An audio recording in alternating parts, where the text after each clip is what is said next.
Next up, we have Lorraine Marcel. This is a talk I've been personally looking forward to myself. Lorraine is a financial activist and Bitcoin advocate with over 6 years of dedicated experience in East Africa's tech ecosystem. She's the founder of Bitcoin Dada and Dada Devs. If you don't know what they're doing, chat to Lorraine later. They're doing amazing work all over Africa, inspiring developers.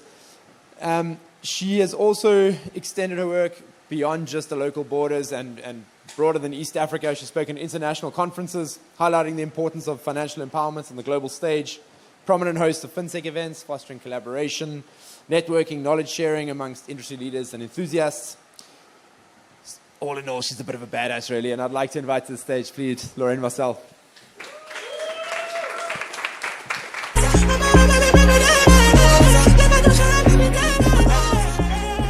Okay, so can you hear me?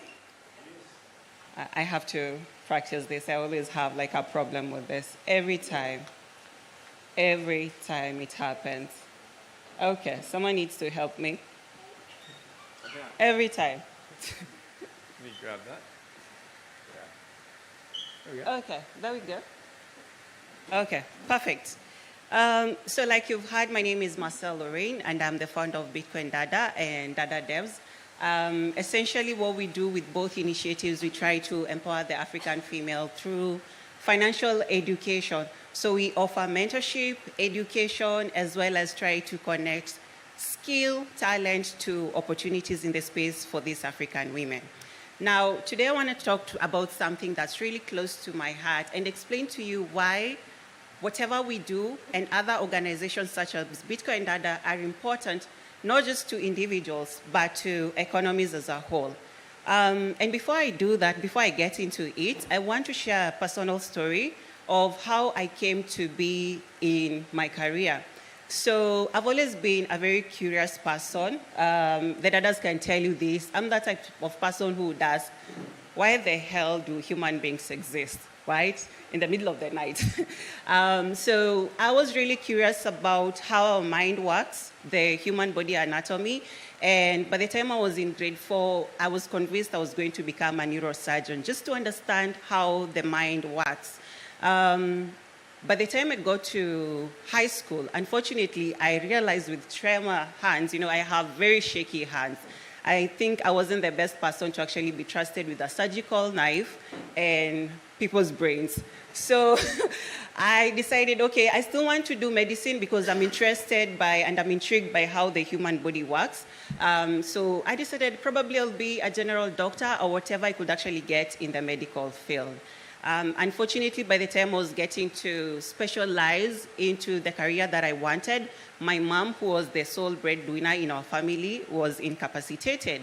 My sponsor back then, when he heard I wanted to be a doctor, was like, you'll take 7 to 8 years before you actually start earning. And for a lady, that is not really appealing where I come from. So my 2 options I had was business management or banking and finance. So I eventually did banking and finance, got into business, and then into Bitcoin. Now, please have this in mind because you'll understand why this story is actually important for this particular presentation. 100% input, 100% effect. Imagine a world where we could actually tap into, or harness the potential, full potential of every individual. 100% input where that leads to 100% desired effect, right? And this is the vision that I want to share with you, a society that encourages gender equality, empowerment, and also economic growth, all going hand in hand. Now, currently we all know that the global economy is actually facing a lot of challenges, and that is one of the reasons why we are here, right? Using Bitcoin as a tool to try and change whatever is happening in the world. And these particular issues actually stems from not being able to fully, tap into the potentials of everybody. And this gap exists here in Africa, especially among women. A lot of the time, talent, skill, passion, curiosity amongst women is not really tapped into. We are not really encouraged, to follow our passions and dreams. And imagine if we could actually allow and encourage these women to actually follow their dreams, whether regardless if it's in tech, finance, medical, whatever platform that they want or career they want to get in. Imagine how far we would be as a continent. We are losing millions and billions of money just because we believe that a particular gender cannot perform, right? And this stems from societal norms, tradition, culture, religious beliefs, and so on. And just to touch on some of the challenges that we do face, I'm assuming we do know about this, lack of access to banking services. We have gender pay gaps. I mean, most of these things not just apply in Africa, but globally, right? And again, like I said, the limitations that we put amongst our women limit the economies as a whole. So I want you to think about it from a broader perspective. This is not just because you're limiting a female, you think you're impacting the life of that particular female. In actual sense, what you're doing, you're creating a spillover effect where because these women are not able to actually be financial dependent, they're passing on poverty from generation to generation, right? Are we getting it? Are we getting it? Yeah. Okay, I'm going to ask questions later. So what can 100% look like? Now, going back to my story, do I regret not being a doctor? Probably not. I mean, sometimes I think a lot about how the universe works. Maybe if I would have been a doctor, I would have gotten my answers. Probably not. The other thing is, I think fate actually decided for me to do what I do so that I can try and change how we live in this particular continent. It is proven that women invest 90% of their income into families and communities. And how does this affect our communities? We're getting better education, better health, we're getting healthier families as well, and more resources coming into that particular family. Economic power of gender equality. So the thing is, when we talk about gender equality, it's not about excluding men. It's not about saying women are more important than men, but it's saying, okay, the men are actually fighting for the economic increment of each nation. What can women do to actually contribute as well, right? So empowered women, of course, drive societal development. We have a vision of equal partnership for a stronger future. And this is basically just a graph to show you, if we did remove these systematic barriers, then the productivity of both genders would actually be 100%. Did we get that? I was expecting claps from this particular slide. So essentially, if we have an economy that the productivity rates are both 100% on each side, that means we have millions and billions of money coming into these economies, right? So this is just to help you broaden your mind. And I want to clarify and say it is not about gender. It is not about gender. It is not about gender. It is about improving economies through collaboration and not competition. I have had situations where we are attacked because we are an only women, community. Most people look at it from the point of, Bitcoin Dada is actually excluding men from their community. We want to join to, dude. The tech space, the finance space is already male dominated. The best that you can do is support us, right? Right? So again, it's not about gender. It's about improving economies through collaboration and not competition. Now, how do we help? Again, back to my story. If probably I had someone who had believed that I actually can do what I wanted to do, I don't know, probably life would have been different, yeah? So my story is different in that I at least had the option of doing something else, which was banking and finance. A lot of women here do not have that option. It's either, you stop at secondary level or you go to the university level and you are advised to actually go for the, low-paying income, the ones that can ensure that you bear kids, take care of your husband, take care of your in-laws and all that. I mean, there's nothing wrong with that, but if that's not what you want, then why are you forced into doing it? Give women a choice, right? So encourage these girls to go beyond secondary school, and then when they get into university, encourage them to go for what they actually want and not what the society thinks a woman should do. Mentor them into high-paying, high-skilled jobs. So with Dada Devs, before we started Dada Devs, we had sort of like a Q&A asking them why they do not contribute into certain spaces. They are developers, but they are rarely seen, right? And one of the things was, they are not confident of the skills that they have. They often feel discriminated in such spaces, given when they do work, they're actually given the easiest of their work to do. So they kind of feel like, probably I'm not supposed to contribute in this space. Am I really worth, should I change my career? And that has been a problem. So mentor these girls into high-paying, high-skilled jobs. Fund initiatives for African women, including developers addressing community issues. And I don't know if you know this, but only 1.5% of women-led companies receive VC funding. And this is global. You can imagine 1.5% on a global scale. 1.5%. And this becomes worse when it comes to Africa, right? So probably Africa, we have 0.0 something. It's crazy. And this has to change. I love that. Again, I was meant to be in the medical space.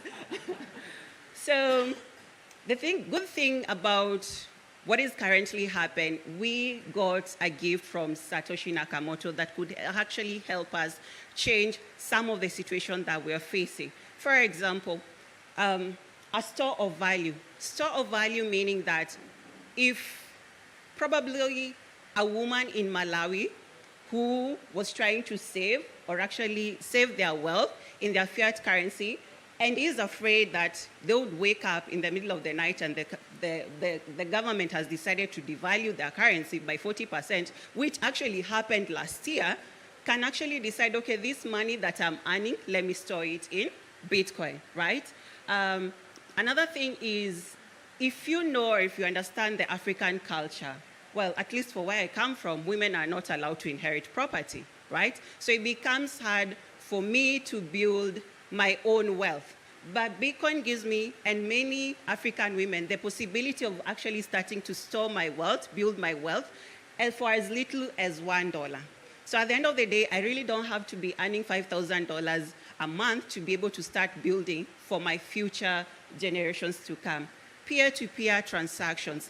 So one of the worst case scenarios that we have in terms of female and finances is ending up in domestic abuse situations. And these women, most of the time, 70% actually, they're either killed or abused by somebody who is really close to them. So this could be a relative, a colleague, a partner, etc. But in the end, they use money to actually keep these women in such relationships. So because we have the peer-to-peer transactions, it helps these women actually transact on a privacy level so that no one really needs to know what is happening and how they're using their money. Borderless nature, it opens borders for these women to actually send and receive money from within their community to a global scale. Employment opportunities. I think this is one of the best things that could happen right now. Africa faces one of the largest issues when it comes to employment. So with every technology comes opportunities like job opportunities. So you have entrepreneurship, innovations, micropayments, and remittances. So Bitcoin could actually help. The reason why we leverage in Bitcoin is because of these characteristics and features of Bitcoin. It's completely permissionless, and Bitcoin can be used however people deem it fit. Now, these are some of the beautiful developers. Actually, this is the first class cohort of Dada Devs. And fun fact, not to diss the male developers, fun fact, They got, within 3 months, they had already started building on the Lightning Network. Within 3 months. What a man can do. Yeah. So at Bitcoin Dada, we're already trying to encourage these women to, go beyond their fears and the limits and the lies that we have been taught. So again, we do this through education. We mostly focus on financial education and Bitcoin development as well. We have the mentorship programs, and then we also try and match talent to opportunities. So those are the three main core things that we do at Bitcoin Dada. Now, again, I want to insist and say, for us, it's not about individual impact. It's not about what probably Sharon, by the way, Sharon, hi. It's not changing the life of Sharon alone. It's about what can Sharon do for her community, right? And this is some of just the few ladies that I wanted to spotlight and show you. Really, it's not about women. It's about how they can bring transformation in their communities. And this year, I'm proud to say that I am here with 4 of my dadas. Some of them have actually spoken on this stage. So, and if you've not, let me just ask, which one do you actually see from this slide? Which one have you talked to from this slide? Almost all of them. No, not you, Okin. Okin is one of the tutors at Bitcoin Dada, so not him. Yeah. Have you seen any? You can see? You can see the picture? They can see the picture. Okay. Sabina. You see Sabina? Good. Anybody else? Adele, this Adele. Okay, so anyway, so these are some of the ladies who started contributing within their community in different diverse ways. So we do have Sharon. She was here on stage yesterday, and she talked about BitTrust, which is a program for African developers. We have Sabina, of course, you've met Sabina. She's the co-founder of Tando. We have people like Tuli. Tuli will be speaking later on. She's our first South African. She's among the first South African females that we have in Bitcoin Dada. And what she's doing is building circular economy around one of the biggest townships here in South Africa. So I hope this shows you, and also Adele. Adele has been with us since cohort 3. So she has helped us actually grow Bitcoin Dada. And that is actually a very good thing for us. So the rest, you can actually go to our website and just read about them. We have so many impactful stories. And from this, you can see from one particular person, they are able to actually impact millions within their community.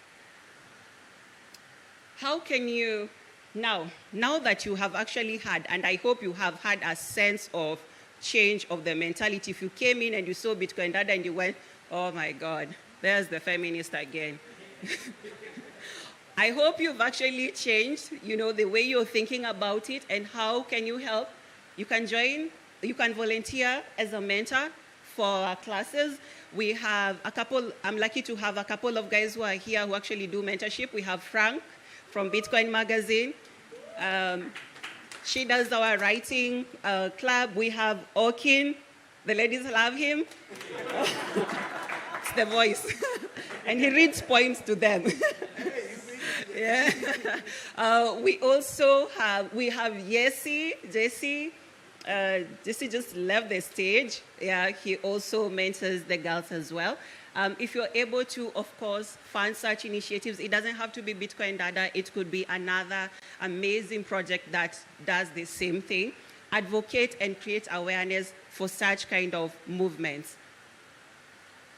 And I want to leave you with these thoughts. And I don't want to say it by myself. I want you to help me read it out so that it sticks with you. So could we do this together? Can you see the screen? Yes. You can? You can? Okay. 1, 2, go.